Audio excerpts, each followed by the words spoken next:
Hello and welcome to another episode of Room for Thought. My special guest today, I think, is one of the most interesting people in politics, Peter Tatchell. Peter, thank you very much for coming. Good to join you. I said there I thought you were one of the most interesting people in politics because you've never actually been formally in politics. You're not a member of Parliament. No. But if I may say, you were ahead of the curve on anti-apartheid in the early 80s. With many others. Yeah, but you're also ahead of the curve in terms of campaigning for gay rights. You're also ahead of the curve in terms of seeing Robert Mugabe for what he is. And you're also ahead of the curve in Putin. Tell me what it's like to have been ahead on so many issues from the outside. Well, of course, when you start ahead of the curve, you're a small, often demonized minority, or you're ignored. So a lot of the campaigns I started were very much at the margins, and it took often many, many years to put them on the mainstream. Did you sometimes feel that you were banging your head against a brick wall? Yes, but I still had this optimistic, idealistic hope that eventually the ideas I had and the evidence I had to support them would see the ideas through to fruition.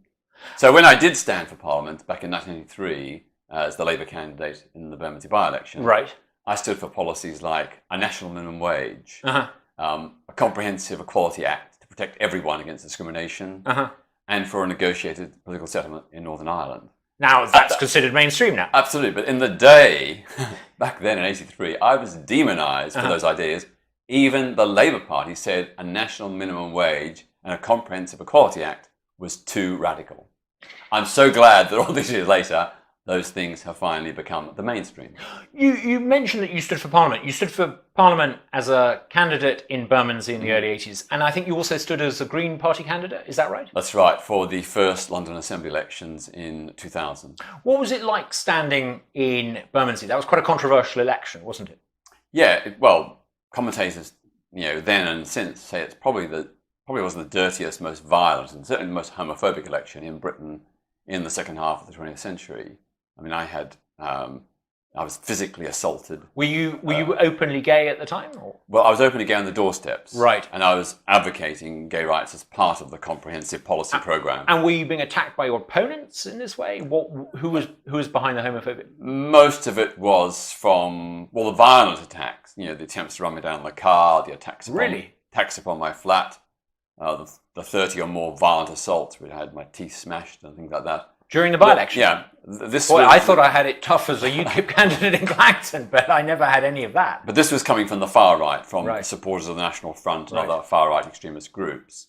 But of course, I did have against me the former Labour MP for the seat, Bob Mellish, and the leader of local council, John O'Grady, who both played up not only a homophobic campaign, but also, misrepresented what I was standing for. I was trying to defend the local community against property developers who want to carve up the Bermondsey Riverside for luxury flats and big office developments. And I said, well, there has to be a deal for local people. This is a very deprived part of London, and the people there have suffered so much over so many generations, they deserve a slice of the pie when this area is redeveloped.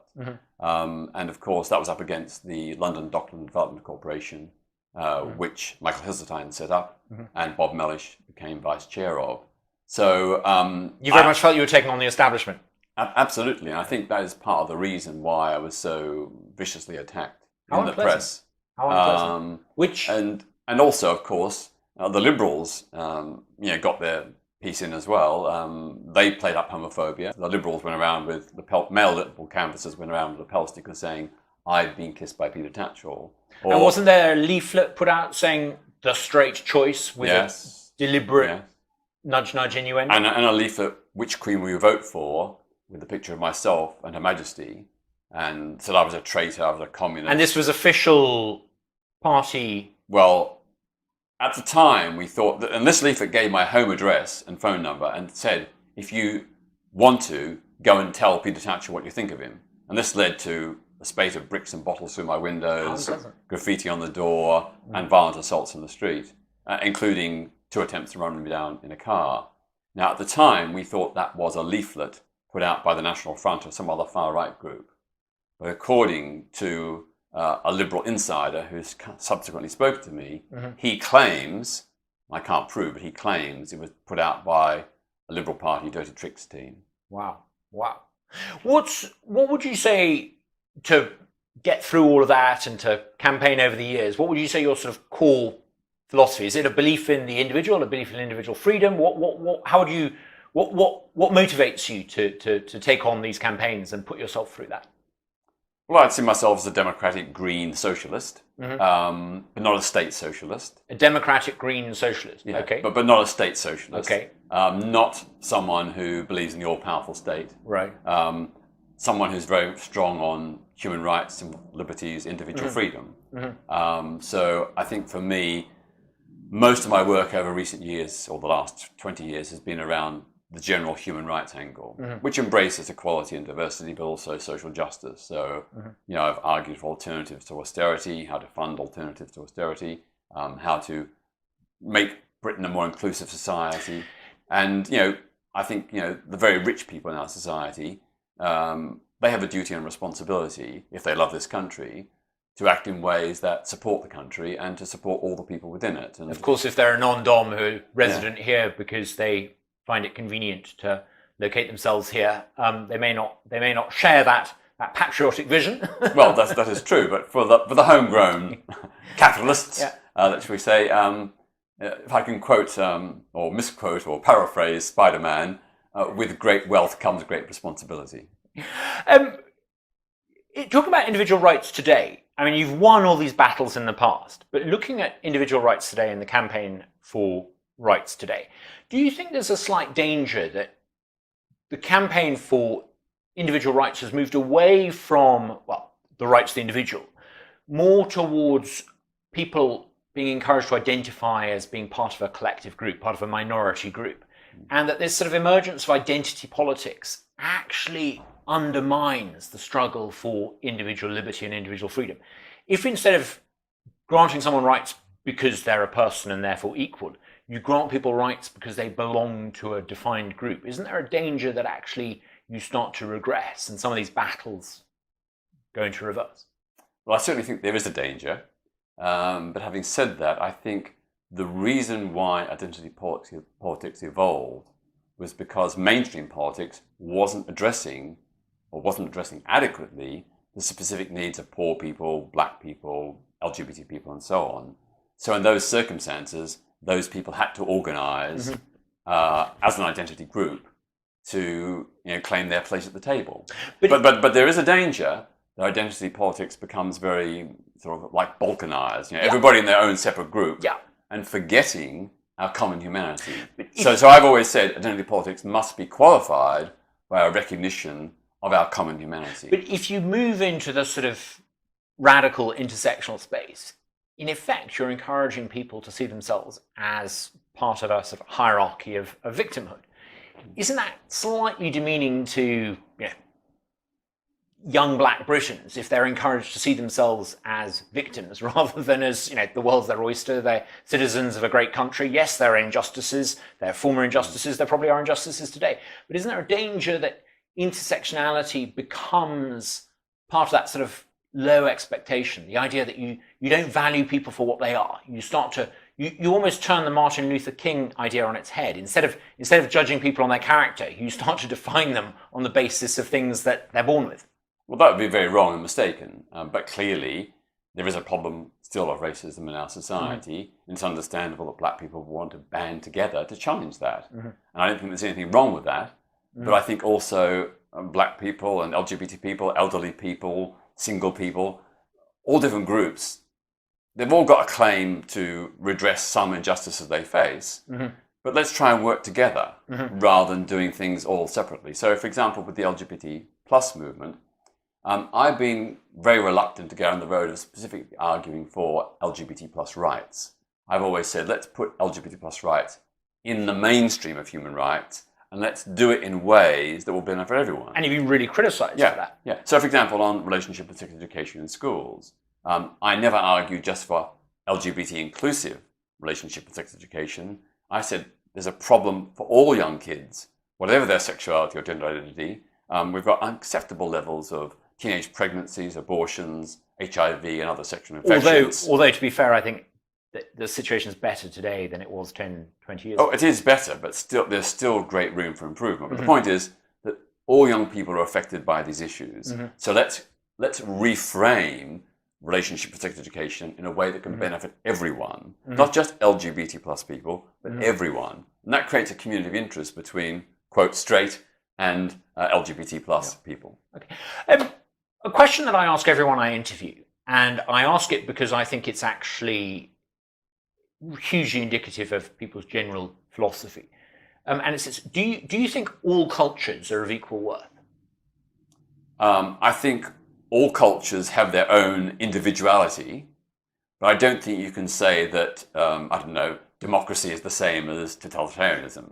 You can't say that freedom is the same as slavery. But I don't quite mean the country's political economy. Do you think Western culture is of equal worth to the culture that you find in Saudi Arabia or pre-modern societies, Aboriginal societies in Australia? I know you've got a great interest in Aboriginal rights. Do you think that all cultures are of equal worth, or do you think actually some cultures are better than others, better at sustaining scientific acquisition of knowledge, better at giving people equality, and better at valuing people for what they are rather than who their family is? Do you think that cultural relativism is misguided, or do you think actually there is some cultures are better than others? No, I've been a very fierce critic of cultural relativism because I believe in the principle of universal human rights, that all human beings on this planet, whatever their culture, politics or nationality, they all deserve to be free and equal. So I've been very critical of those who use political or religious reasons to deny their citizens equal rights. But I think I would say that we need to be very careful about the idea of posing it as the West versus the rest. Yeah. I mean, you think Western values are actually often universal when we talk about? I wouldn't frame it in terms of Western values. I'd frame it in terms of universal values. The United Nations Universal Declaration of Human Rights has been collectively agreed by the nations of the world. And in its writing, some of the best contributions came from non-Western people. Right? The delegates from India and Libya made great contribution to that document.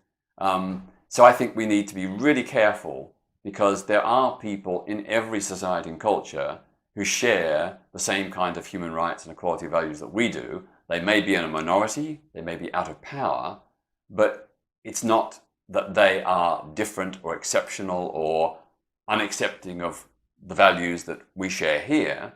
These are values that people all over the world in different cultures share. Do they? Absolutely. Okay. I mean, let's take Iran. Iran is a theocratic, quasi-fascist state, which jails trade unionists, writers, lawyers, journalists, students, ethnic minorities, religious minorities, LGBT people. They're all under the cosh in Iran.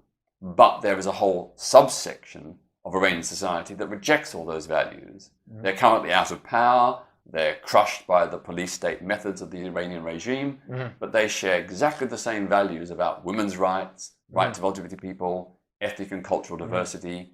So I feel, in solidarity with them, and I don't therefore dismiss all Iranian culture, because that would be just very, a monolithic view, which is not represented by the heterogeneity of Iranian society. It's interesting, and if you define Western culture as accepting individual liberty and freedom, you have the problem of then going back 50 years to an age where actually there were some very Western people who didn't believe in equal treatment of gay people and equality between gender. Even more recent. But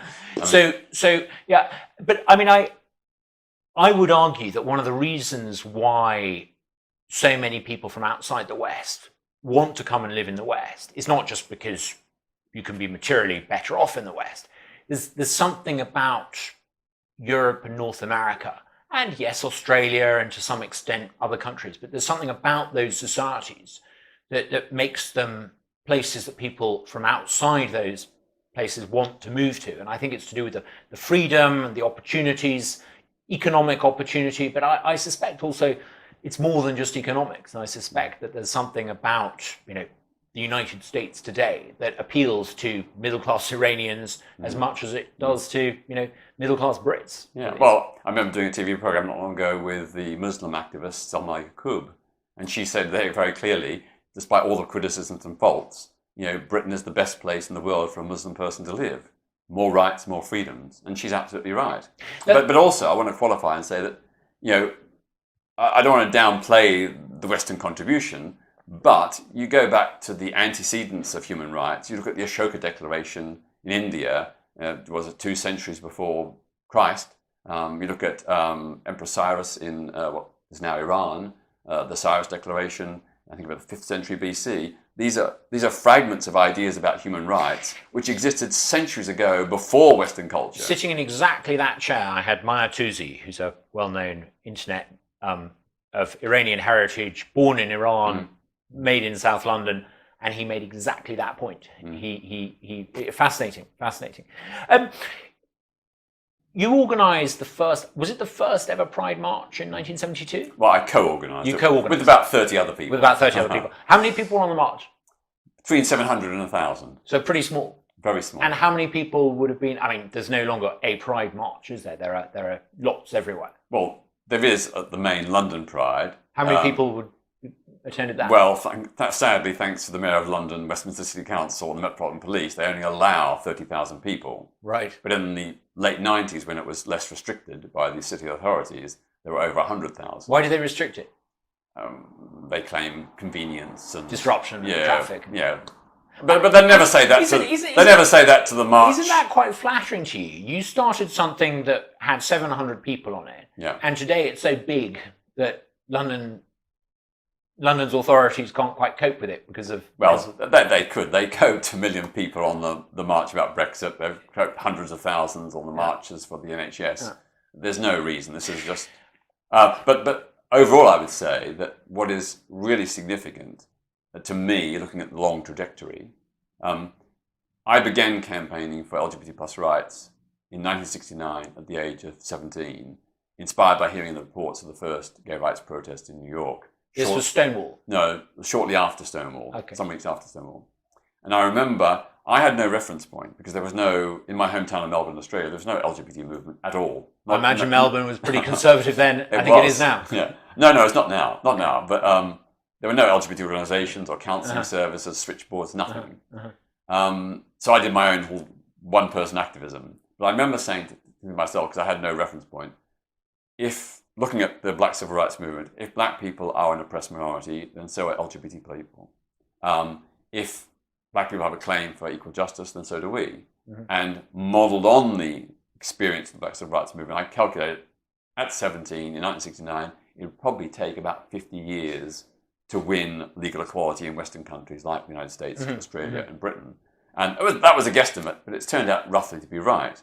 And you go back and think, until 1999, Britain had by volume the largest number of anti-gay laws of any country in the world. Some of them dating back centuries.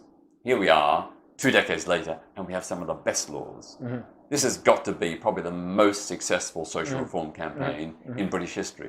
Never have so many laws affecting a particular community been repealed in such a short space of time. Talking about the future, and it's a slightly delicate area, but I think it needs to be addressed. I saw some footage from, I think it was Waltham Forest or somewhere like that, and I'll play a clip to show viewers. And it appeared to show someone dressed in traditional Muslim Islamic garb, shouting abuse at a local Pride march.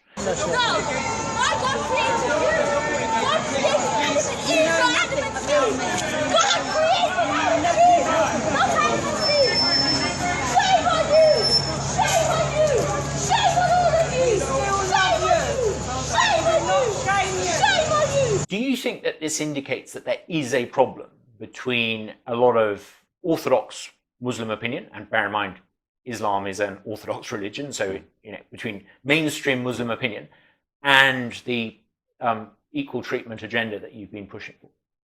Well, it certainly is true that surveys of Muslim communities across Britain tend to have a lower rate of support for equal rights for LGBT plus people. And sometimes overt hostility. Yes. And that particular incident did involve just one woman in a fairly heavily Muslim populated area. But I'm told that some Muslim people on that march route also applauded and expressed support. So I think we have to be very careful not to generalise and to demonise the whole Muslim community of course. As being homophobic. And I think things are changing. But then there's the Birmingham school. Yeah. And again, you've got this is public money, so the state has, I would argue, a legitimate interest to make sure that it's spent teaching a certain set of values. The school is clearly trying to ensure that the citizens in that school are prepared to be young Brits, with all that entails in this day and age. And there seems to be a concerted opposition to that by some parents who, for religious reasons, are simply saying they're not willing to have their children taught that, gay people exist. Gay people are entitled to equal treatment under the law. How do we deal with that? Well, the protests in Birmingham have been primarily spearheaded by some Muslims, but there have been other protests elsewhere where Jewish and Christian traditionalists have also been involved. It is a worrying trend because what is particularly shocking to me is that all these people who protest about teaching that LGBT people exist, they would be horrified if their school didn't acknowledge their own faith communities. They insist on rights for themselves, but they're not prepared to give them to others. And that, to me, is very, very worrying. Do you think this is going to be a problem long-term for free schools? I mean, my instinct is to be a passionate supporter of free schools. And, I'm generally in favour of schools being run by Church of England and what have you, because I can't help noticing that the further away from the state a school is, the better run it tends to be. But then I'm slightly worried. What happens if someone wants to run a free school that then has a very orthodox approach to these issues? Can you see a conflict coming? Well, this is the reason why I'm opposed to free schools, because so often they are religiously motivated. They shelter the pupils in a religious bubble. Pupils don't mix with others. They don't learn about the wider society. They have a very narrow religious orthodoxy. So I think there has to be, if free schools are going to exist, the same mandatory requirements on relationship and sex education, about cultural diversity, has to be required and made mandatory in those schools, as well as in the state sector and the voluntary aided sector. Would it be enough if the free schools guaranteed that they would teach what you might call the Darwinian truths, which is that, the world around us is a product of evolution, not creation? Would that be enough, do you think? No. I mean, I think it's very important that religious schools acknowledge there are other people of other faiths and what those faiths are, and the people of no faith. I understand there's a coherence to your position, and I'm not arguing against it. But if the state is to say, any religious school can be religious, but it has to teach these values, it has to teach these things, are you not at the same time approaching, in effect, a situation where the state can insist that people who come and live in this country from other cultures and other societies also have to accept the Darwinian truths and those basic freedoms, and that you're in effect saying, in order to become a valid citizen, you have to subscribe to this worldview? Well, I think there's a slight difference. I mean, I think if the state is funding education in particular, the state funding, whether it be a full state school or a state-aided school, then clearly those schools have to comply with the laws of the land and the agreed parameters about teaching equality and diversity and respect for those who are different. I think when someone comes to this country, clearly the citizenship tests that are currently in force, which I must admit many British people would find very difficult to pass, but I think they're trying to encourage an understanding of the British way of life and the kinds of democratic human rights values that we hold. I think that's perfectly right and proper. Whether people should actually be barred, I think that's probably a step too far. Well, I'm always slightly puzzled. When I was an MP, I got invited to go and give talks in schools as part of their curriculum. They needed to teach children about British values. And I was slightly puzzled by this. And I asked the teacher what they wanted me to talk about British values, and they said, fairness. And I find me a country that doesn't believe in fairness. And they said, the rule of law. Find me a country that doesn't believe in the rule of law. A country has its exceptionalisms by definition, otherwise it wouldn't exist. And each country you go to has its own self-image.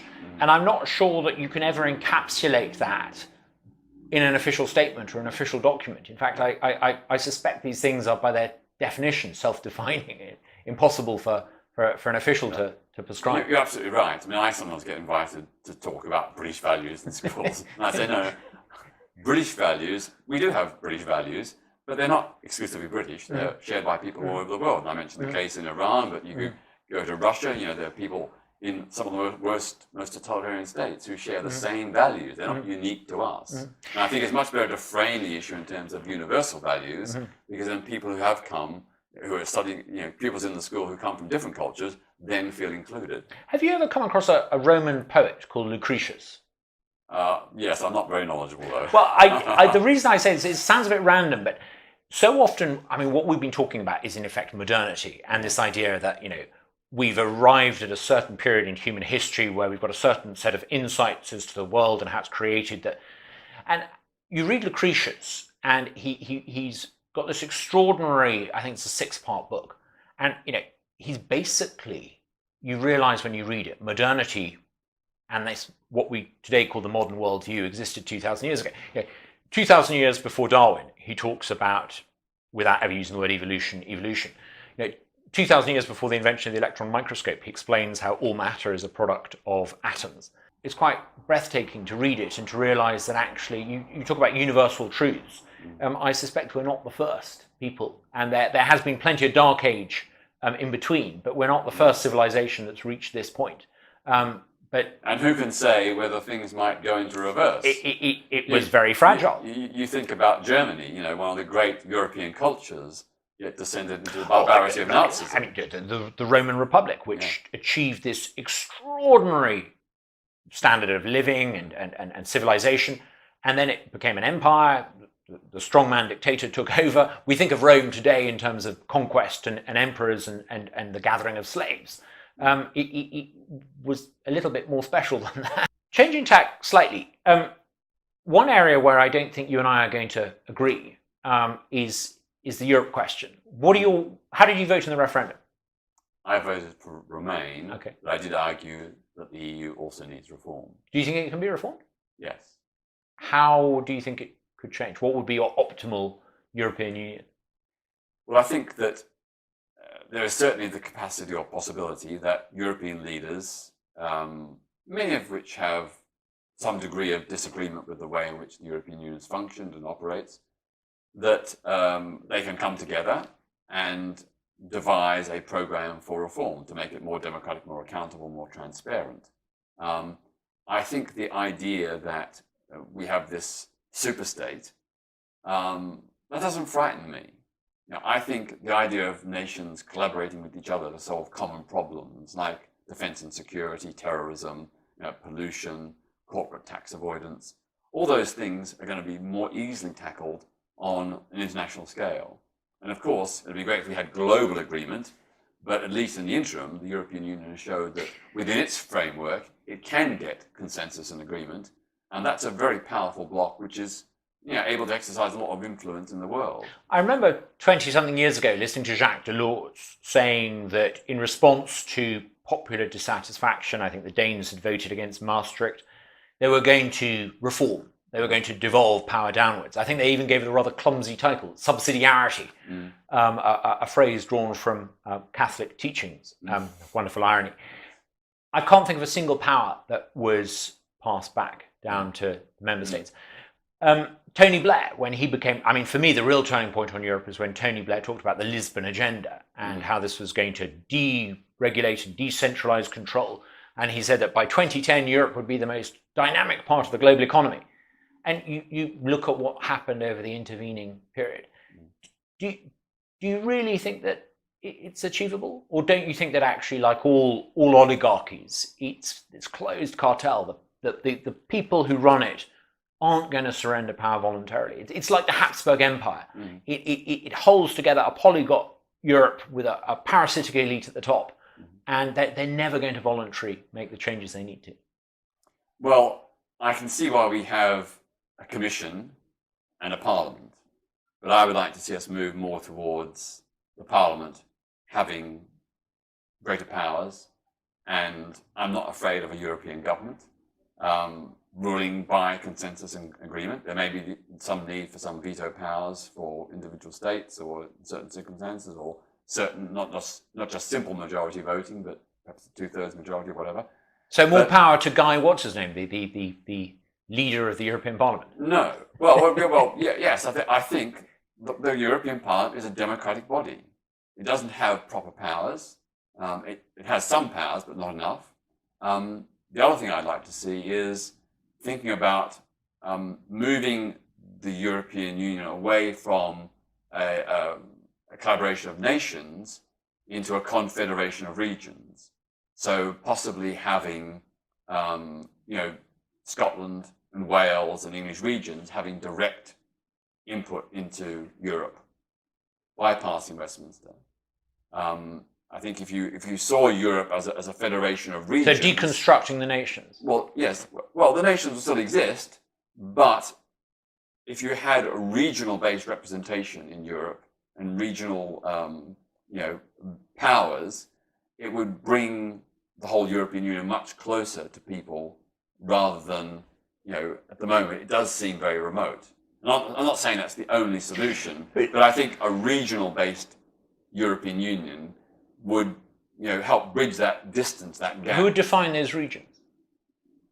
Well, it could be based upon the current European parliamentary constituencies, which basically, divide up England into several regions. Do you think people identify with those regions? Do you think people in Essex think, I'm a East of Englander, or I'm from Essex? Well, I think that there is an evolving...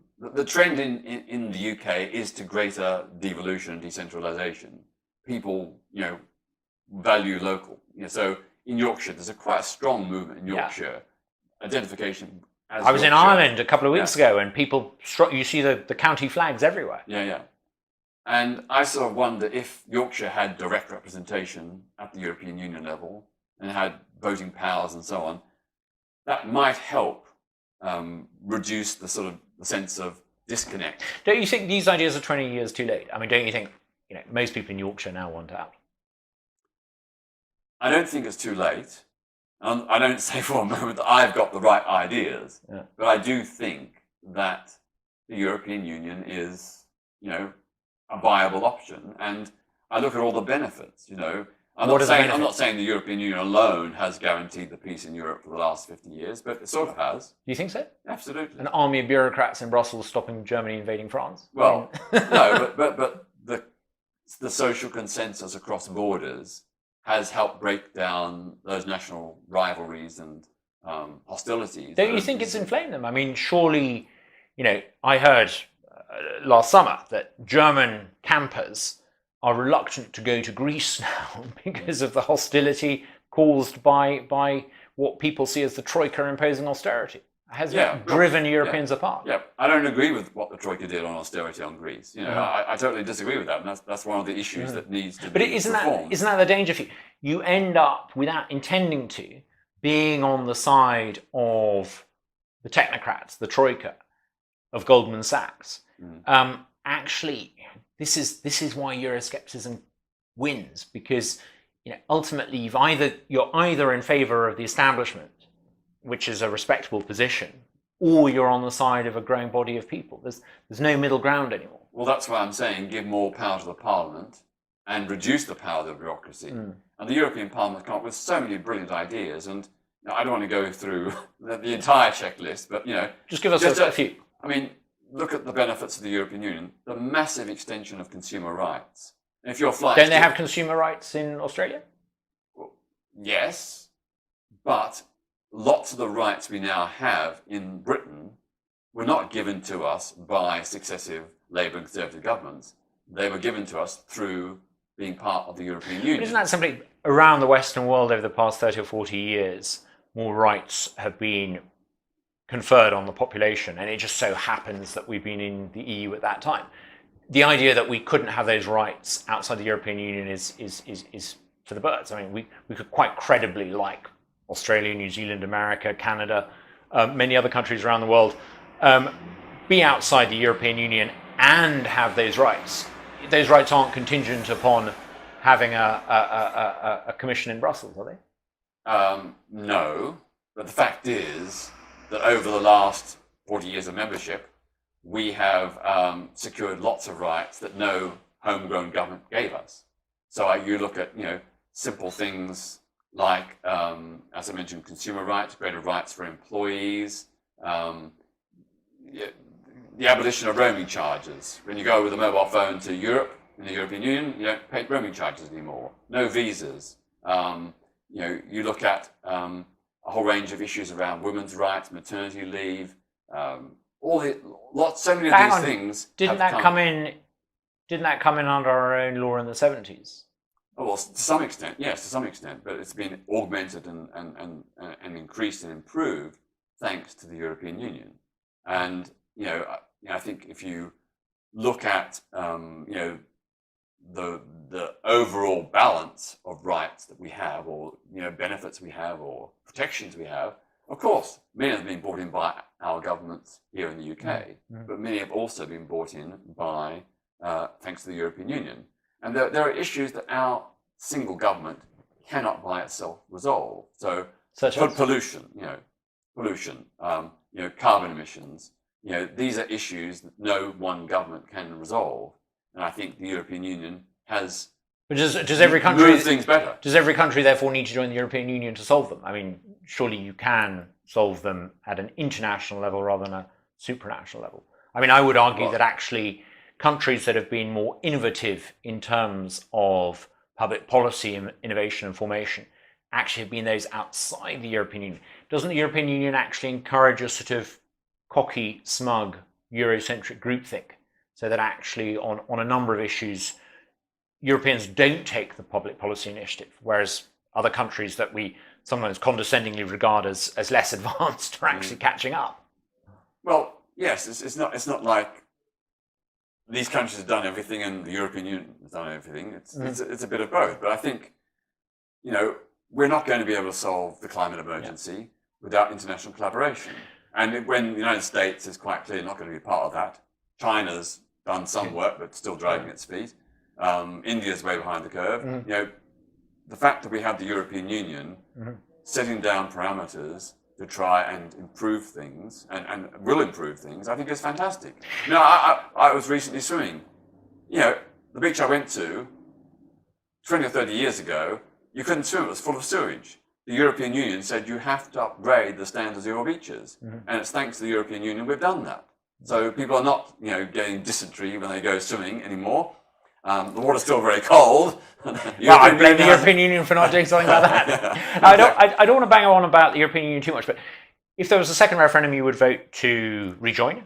Remain and to reform. But, I mean, presumably when the second referendum, if it comes, it'll be to get back in rather than to... Who knows? And would you support joining the euro? Not at this stage, no. Would you support Schengen, a common border in effect? Probably not at this stage, but I think both those should be on the table. And both of them are examples of where we need renegotiation. Okay. I mean, and there are other countries in the European Union who want to renegotiate them. Yeah. And there are opposition parties in the European Union who would definitely want to renegotiate them. And I think if all these different disparate groups got together and set out a reform program, I think it's absolutely doable. Okay. Changing tack slightly, Boris. What do you think of Boris? Well, to his credit, he was the first senior Conservative to back same-sex marriage. He was. So he has to get the credit for that. Albeit, he's actually quite liberal. Yeah, albeit it was only when I ambushed him at the London Pride Parade in 2010. Was that you? Yeah, it was. Yeah. Okay. Is that the famous photo where he's got the Stetson? Yeah. I'm going to show you a clip of that. Yeah. And I'm standing next to him with a placard. I think it says, "David and Sam Cameron can marry, gays can't." And I said to Boris, "Here you are at the Pride Parade. You're most welcome. Are you going to support an end to this ban on same-sex marriage?" He fluffed and guffed a bit, but eventually he said yes. We sort of did something similar to get him to sign. We were campaigning for an in-out referendum, and he was in Romford, and not me, but others in the campaign for a referendum, the People's Pledge we called it, kind of ambushed him to sign a piece of paper saying he supported an in-out referendum. It sounds remarkably similar. Yeah. A bit of bluster and a bit of blah, blah, blah, and he signed it. And then I'll tell you the follow-up story was on the following Monday, just by chance, I'd been invited to a reception at City Hall for, I don't know, London Achievers or whatever. And Boris was talking, as he finished his speech, he said, well, I think I've said all I need to say. Unless there's anybody else who needs to say anything, I think we might wind up. And so I jumped up on the stage. Yes, well, thank you, Boris. I just want to say on behalf of everyone here, we are so appreciative of your support for same-sex marriage. And the whole audience broke out in clapping. And from that moment onwards, he couldn't go backwards. I suspect, I think he's pretty socially liberal. Yes, he has done some pretty nasty, bad things in the past about LGBT people, but I think he hasn't exactly apologised, but I don't think he probably should. To be fair, he has spent a career as a journalist. Yeah. And I think if you were to take every British columnist and hold them to account for things that they had written in the past, But this wasn't like in the 1950s. This was in the 1990s, I believe. Yeah. And I think that's. People are still in the LGBT community. People are still saying, "Well, we're prepared to forgive and move on," but you need to say what you're going to do now. And one of the big issues, of course, is compensation for gay and bisexual men who were prosecuted under historic anti-gay laws. Many of whom went to prison, had large fines, or basically ended up their lives ruined. They lost their jobs. When did the court stop prosecuting? Well, the full decriminalisation only took place in England and Wales in 2003. I remember in the 80s reading tabloid. Every week there'd be a tabloid expose of a Church of England vicar, and there'd be hypocrite.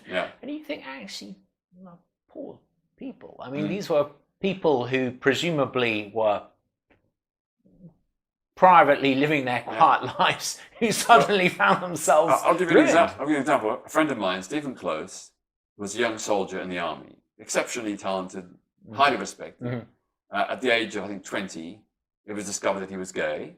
He was court-martialed, given a 6-month prison sentence in Colchester, a very harsh prison. 6 months in prison? Yeah. In Colchester. What year was this? 82. Wow. Because homosexuality wasn't decriminalised in the armed forces until, I think, 1994. He not only served, a very harsh prison sentence in Colchester and suffered a lot of abuse from other inmates and guards. But when he came out from prison, he couldn't get a job because he had to produce references and account for what he previously did. Can you imagine harbouring that sense of disgrace? Let me finish the story. His paper said, dishonourably discharged with disgrace. And he could not get any decent paid job. He lived on benefits or did low-paying sweeping jobs for 30 years, living in dire poverty. It's only in the last few years that he's finally managed to find an employer willing to take him on. How bizarre. His life, he was driven to a mental breakdown and was very lucky not to commit suicide.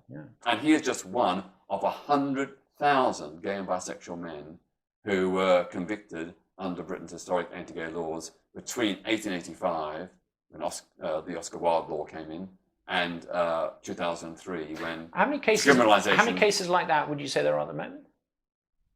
Hundreds, thousands, tens of thousands? People still living. Yeah. Probably between 15 and 20,000. Okay. So a significant number, but not beyond the ability of the state to address. Yeah. Okay. And obviously some just maybe had £60 fines. You think about it, in 1990, 2 lesbians gave each other a goodnight kiss at Victoria Station. One was going back to Brighton. They got arrested, charged under the Public Order Act with behaviour like to cause harassment, alarm or distress, got a criminal conviction and a fine of £60. Yeah, but it's the complications that would arise from having the criminal conviction that would be I wonder what implications it would have for mortgage applications, work, exactly. Travelling to America. And just the stigma. But my point is, these things are relatively recent. Changing tack slightly. You stood for Parliament a couple of times. Once. Okay. But you've been involved in 2 different parties. Yeah. Ditto. I've been involved in a couple of different parties. I have a particularly sceptical view of the political process and some of the people in it and what animates people. What's your view on the state of politics? Are you encouraged by the Labour Party? Are you disappointed with the Labour Party? The Liberals? How do you see politics going? I'm incredibly depressed by the state of politics.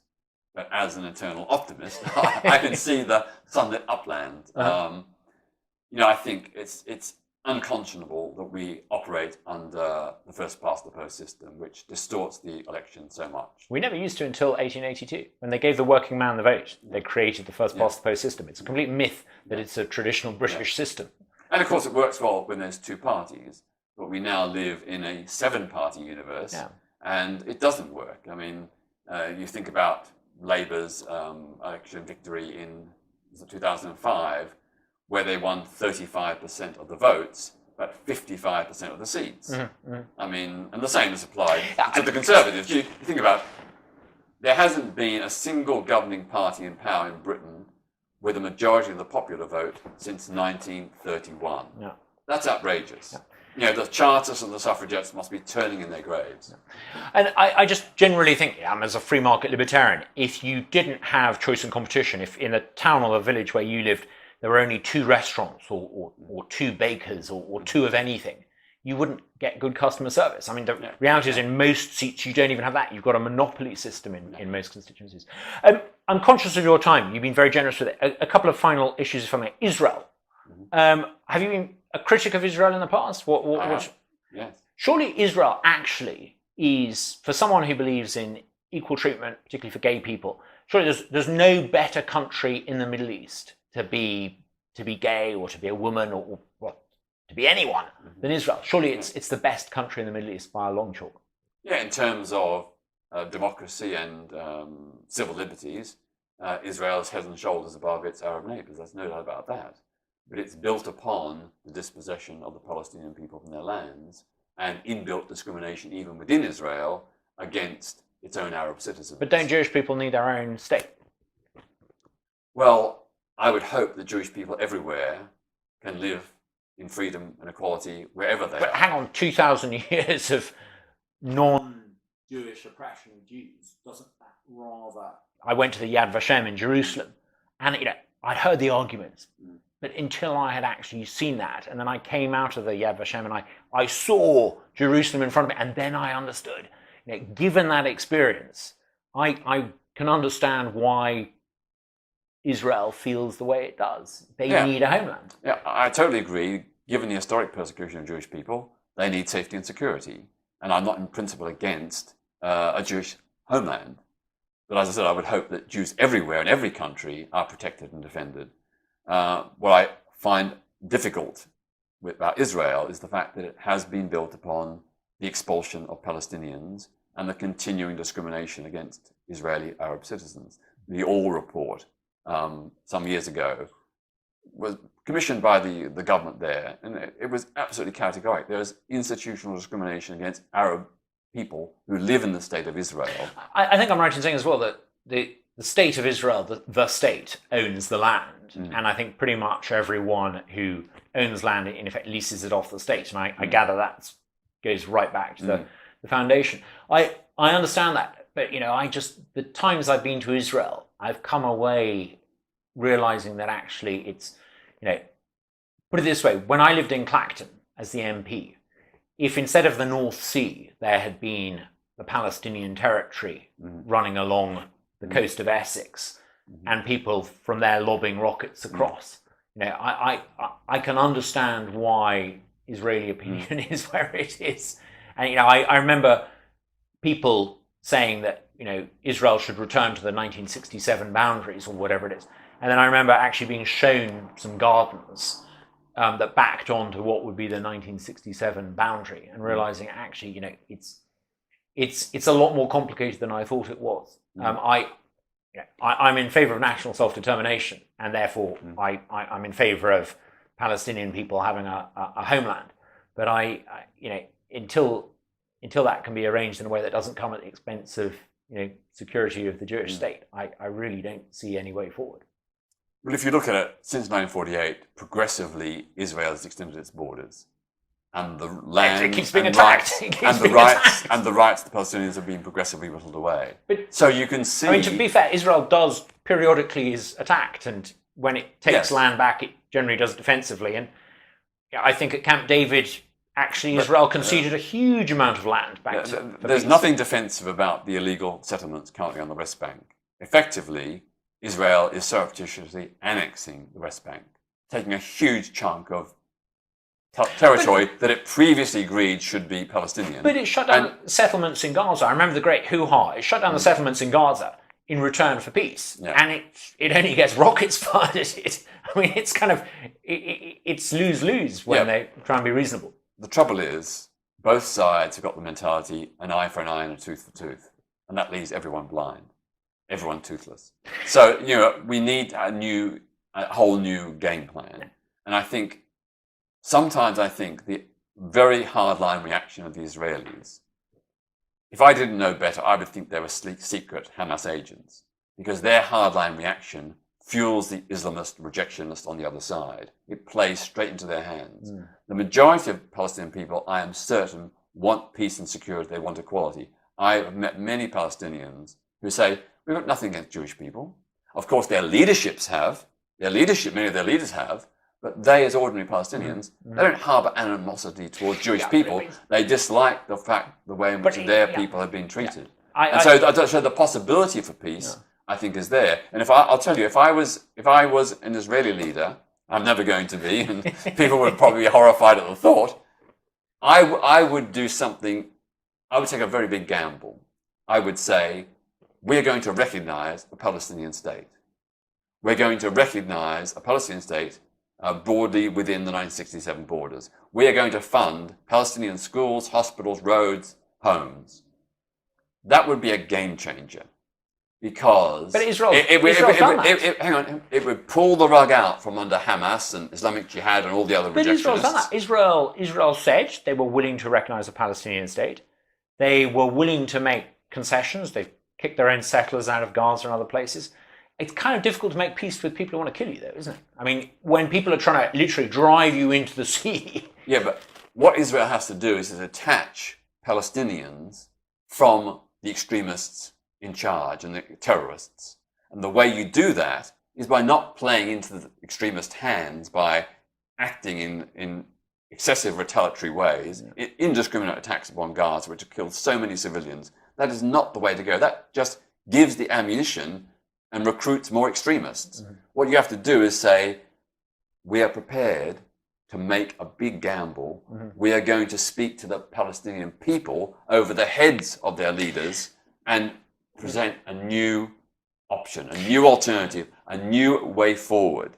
And then we can see how it goes. And if it goes badly, then of course... Do you think there's a wider danger that foreign powers like Iran are now in effect engaged in a civil war within the Middle East?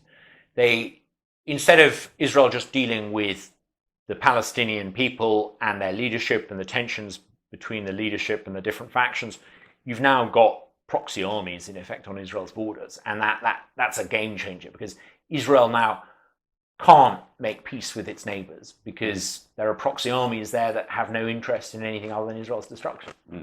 That is a problem, undoubtedly. And Iran is a very malevolent force.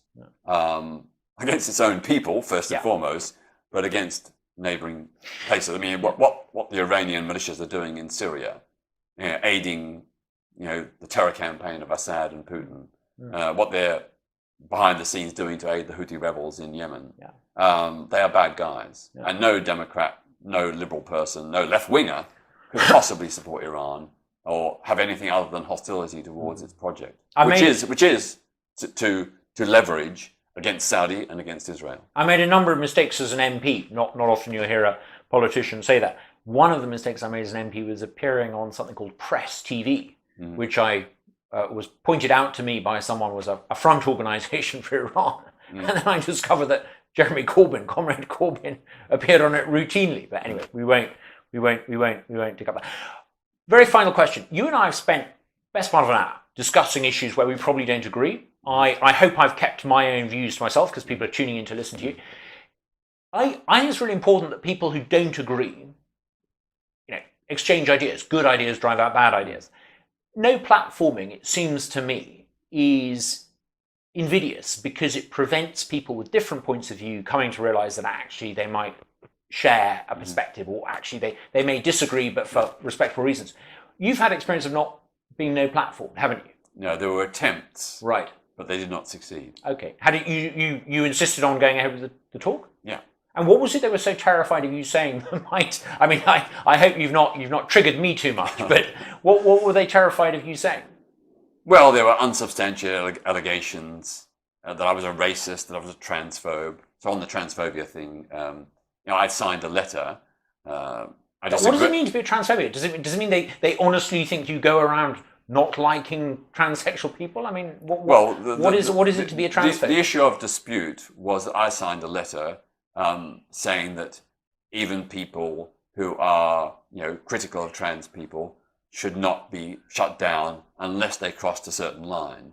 And so I was defending, it was a classic free speech argument. Okay. I was not endorsing Germaine Greer or others, but I was saying that protest against them, by all means, but don't try and shut them down. Yeah. Debate with them, produce the counter evidence, show why they're wrong. Yeah. And I think there's only probably 3 criterion or 3 instances where it's legitimate to shut down free speech. Firstly, if someone makes false, damaging allegations, like saying you're a paedophile or a tax fraudster or a wife rapist or whatever. Perhaps another instance would be sustained threats, harassment, or menaces against someone, or thirdly, inciting violence. I think on those grounds, I think it is legitimate to restrict free speech because those are abuses of free speech and actually close down free speech because they create an atmosphere of intimidation. So, I've defended Christian fundamentalist preachers who've said pretty nasty things about gay people, not because I agree with them one iota, but because, they haven't been abusive or threatening. They've just expressed an opinion. And I think the way to deal with that is by showing why they're wrong and why... Good ideas chase out bad ideas. Yeah, why from a Christian perspective, love and compassion should override prejudice. Wonderful. Peter, it's been a real pleasure to have you come along. I hope when we're north of 300,000 viewers, you'll come back and we can talk some more. Thank you very much. Thank you.